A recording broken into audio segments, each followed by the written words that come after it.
होने में सहायक होगी। और मेरे YouTube चैनल द्वारा कक्षा 7, 8, 9, 10 के सभी वीडियोज़ है, चाहे आपके संबंधित कक्षा के वीडियो को आप लोग देख सकते हैं।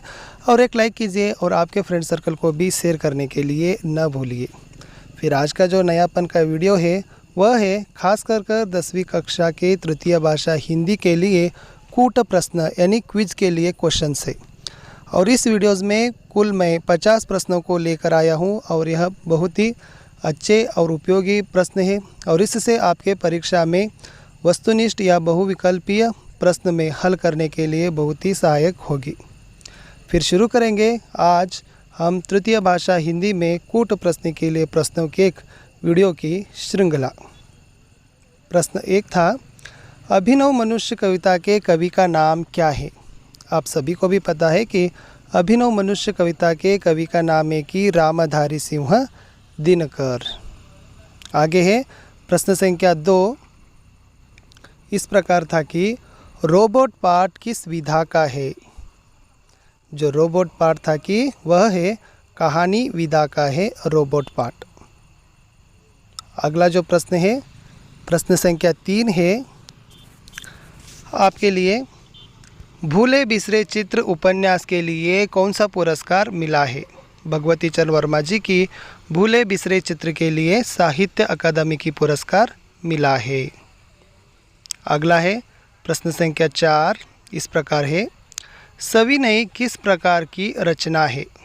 जो भगवती चरण वर्मा जी की सविनय रचना है यह खास तौर पर कविता संग्रह की एक रचना है।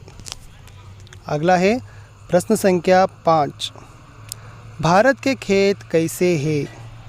मातृभूमि कविता में कवि चित्रित किए हैं कि भारत के खेत कैसे हैं, हरे भरे और सुहाने हैं। अगला है प्रश्न संख्या 6, इस प्रकार है, प्रेमचंद जी की जन्म कब हुआ? आपको क्या करना है कि जन्म वर्ष को बताना है और यही था कि 31 जुलाई 1880 को प्रेमचंद जी का जन्म हुआ था। प्रश्न संख्या 7 है, प्रेमचंद जी का कहानी संकलन का नाम क्या है? जो प्रेमचंद जी की कहानी संकलन का नाम है कि मानस सरोवर। और आपको ये भी पता रहना है कि मानस सरोवर कुल मिलकर 8 भागों में प्रकाशित है। प्रश्न संख्या 8 है, साफ का विलोम शब्द क्या है? साफ यानी क्लीन और इसी का विलोम शब्द है कि बच्चों गंदा यानी डर्टी। अगला है प्रश्न संख्या 9, नागपुर संतरा के लिए प्रसिद्ध है, फिर कश्मीर किसके लिए प्रसिद्ध है? यस, कश्मीर जो प्रसिद्ध है सेब के लिए। अनुरूपता के मादरी पर यह प्रश्न था। अगला है प्रश्न संख्या 10 है, गिल्लू पाठ किस विधा का है? जो गिल्लू पाठ है वह जो साहित्यिक विधा है कि रेखाचित्र विधा का है। रेखाचित्र कहते हैं गिल्लू पाठ। अगला है प्रश्न संख्या 11 पर चलेंगे, आधुनिक मीरा किसे कहा जाता है? आधुनिक मीरा यह जो उपनाम है यह है जो हिंदी की विश्व कवियत्री स्तर पर नामांकित महादेवी वर्मा जी को आधुनिक मीरा कहते हैं। प्रश्न संख्या 12 था, महादेवी वर्मा जी के माता पिता का नाम क्या है? उत्तर था उनके पिताजी का नाम गोविंद प्रसाद वर्मा और माताजी का नाम था कि हेमा रानी देवी। अगला है प्रश्न संख्या 13, वर्मा जी की किस रचना के लिए ज्ञानपीठ पुरस्कार मिला है? महादेवी वर्मा जी की यामा रचना के लिए क्या हुआ है कि ज्ञानपीठ पुरस्कार मिला है। अगला प्रश्न है प्रश्न संख्या 14, एकल शब्द में बताना है, पक्षियों के मुख का अग्रभाग को क्या कहते हैं? जो पक्षियों के मुख के अग्रभाग को कहते हैं कि चोंच कहते हैं। प्रश्न संख्या 15 था, गिलहरी का प्रिय खाद्य क्या था? जो गिलहरी का प्रिय खाद्य था वह था कि काजू, और कभी कभी बिस्कुट भी खाता था गिल्लू। अगला है प्रश्न संख्या 16 पर, महादेवी वर्मा जी का देहांत कब हुआ?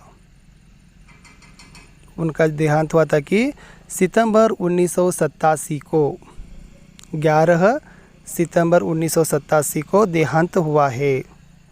अगला प्रश्न है, मेरे पास बहुत से डैश हैं। इसमें जो सही विकल्प था कि पशु पक्षी, यानी लेखिका के पास बहुत सारे पशु पक्षी थे। अगला प्रश्न है प्रश्न संख्या 18, गुलाब पौधा है, सोनजूही क्या है?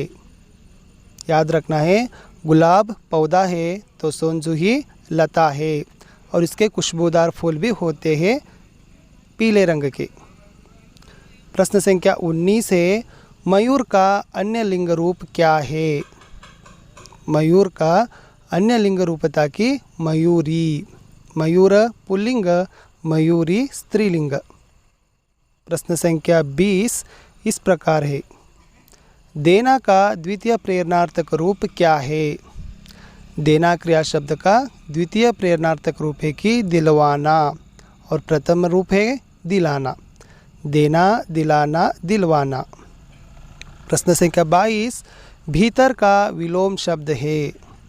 भीतर का विलोम शब्द है बाहर। भीतर का समानार्थक शब्द होता है कि बच्चों अंदर।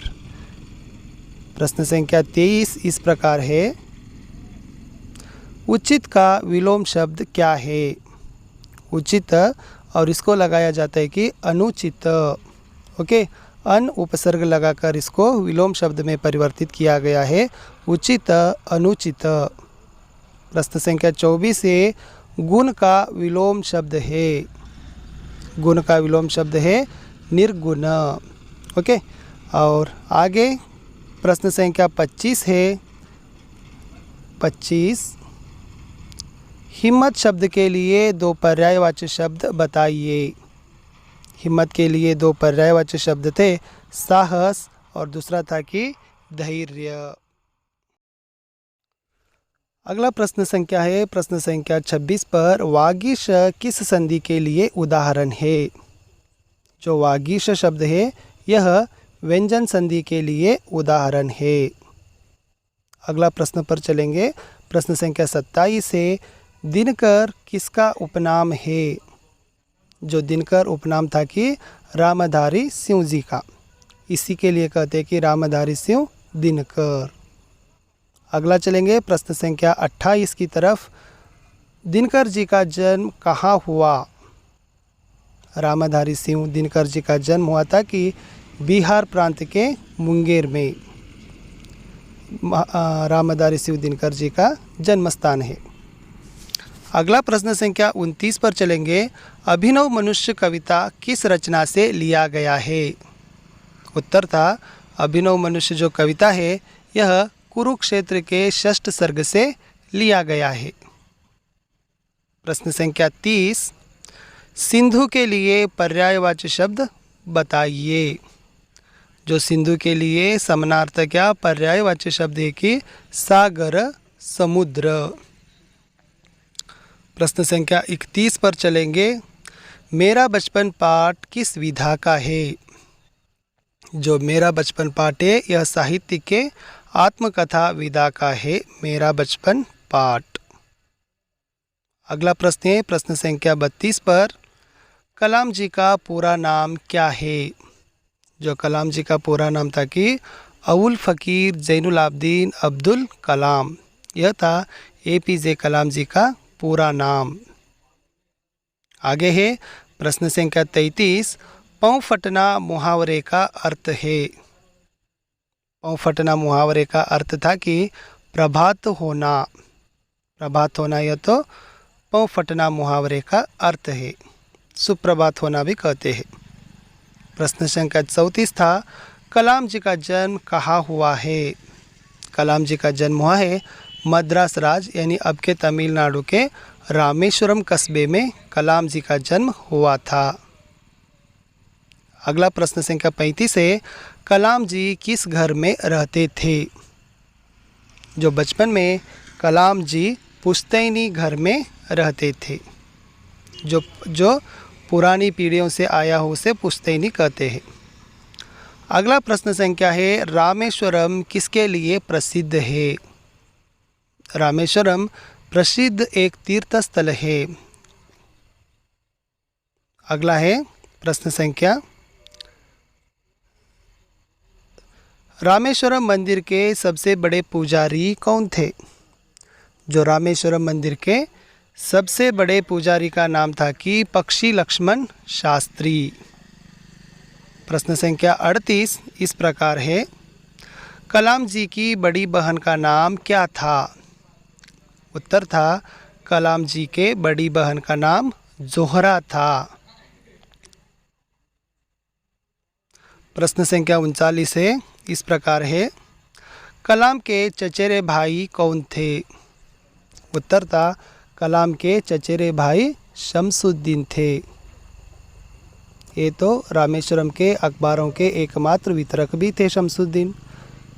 प्रश्न संख्या 40 पर चलेंगे, ट्रेन भू यात्रा है, फिर नौका डैश। नौका यह जो है जल यात्रा के लिए उदाहरण है। अगला प्रश्न संख्या 41 है, रामेश्वरम में प्रतिष्ठित डैश मंदिर है। रामेश्वरम तो तीर्थ स्थल है और वहाँ पर प्रतिष्ठित कौन सा मंदिर है कि यह सही उत्तर था कि शिव मंदिर है। अगला प्रश्न इस प्रकार है, चलना का प्रथम प्रेरणार्थक रूप डैश है। चलना का प्रथम प्रेरणार्थक रूप था कि चलाना और द्वितीय चलवाना। चलना, चलाना, चलवाना। अगला प्रश्न है, बसंत की सच्चाई पाठ के लेखक कौन है? जो बसंत की सच्चाई पाठ के लेखक का नाम है कि विष्णु प्रभाकर जी, और ये तो एक एकांकी विधा का है। अगला प्रश्न है, बसंत की सच्चाई पाठ में कुल कितने दृश्य है? बसंत की सच्चाई पाठ में कुल मिलकर 3 दृश्य उस एकांकी में हम पढ़ते हैं। अगला प्रश्न है, बसंत का छोटा भाई का नाम क्या था? बसंत का छोटा भाई का नाम था कि प्रताप। बसंत और प्रताप तो मुख्य स्तर पर चरित्र चित्रण है एकांकी में। अगला है, बसंत कितने उम्र का है? बसंत लगभग 12 वर्ष आयु का एक बालक है। फिर प्रताप 10 साल का है। वो भी आपको क्या करना है कि याद रखना है। अगला प्रश्न है, छलनी का दाम क्या था? जो बसंत बाज़ार में छलनी, बटन, दिया, सलाई बेचता था और छलनी का दाम था कि बच्चों सिर्फ 2 आना। 2 आना में छलनी बेचता था बाज़ार में बसंत। आगे है, अगला प्रश्न इस प्रकार था कि राजकिशोर बसंत को कितने पैसे देते हैं? राजकिशोर बसंत को सिर्फ 2 आना देते हैं। अगला प्रश्न इस प्रकार है, बसंत नोट लेकर कहाँ भागता है? बसंत तो पंडित राजकिशोर से नोट लेता है और नोट लेकर वहाँ बाजार की ओर भागता है। और इस वीडियो का अंतिम प्रश्न है बच्चों, प्रश्न संख्या 50 है, भाई मेरे पास पैसे नहीं है। यह जो कथन है किस दृश्य का है? भाई मेरे पास पैसे नहीं है, यह जो कथन था कि पहला दृश्य का था। बच्चों यहाँ तक हमने पूरी तरह से इस कूट प्रश्न के 50 प्रश्नों के बारे में जानकारी प्राप्त कर ली और मुझे आशा है कि यह वीडियो आपको ज़रूर पसंद है और कृपया आपको अच्छा लगे तो एक लाइक दीजिए और फ्रेंड सर्कल को शेयर करने के लिए भी न भूलिए। और मिलेंगे और भी नए वीडियो में।